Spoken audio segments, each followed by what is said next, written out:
หยดน้ำเพียงละอองที่ใครก็มองผ่านถูกแสงดวงตะวันก็คงต้องแห้งไปแต่ขอเพียงแค่เสี้ยวหนึ่งซึ่งได้ใช้มันไปเพื่อให้ดอกไม้นั้นไม่ร้อนรน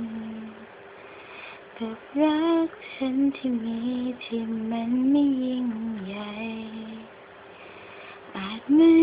ช่วยอะไรเมื่อเธอนั้นทุกข์ทนแต่ขอเพียงให้รู้ว่าวันที่ฟ้าเธอมนขอเป็นหนึ่งคนที่ไม่ทิ้งกัน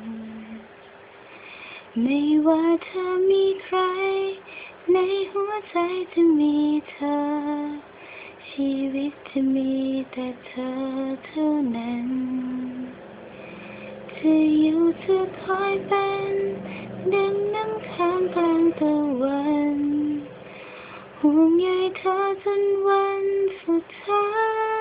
ยกับรักฉันที่มีที่เธอนั้นมองผ่านจากนี้ไปจนวันที่ฉันไม่หายใจอย่างน้อยเสี้ยวชีวิตหนึ่ง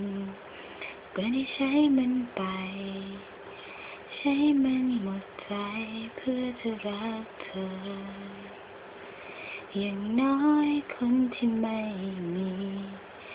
มีค่าเท่าไรก็ยังภูมิใจ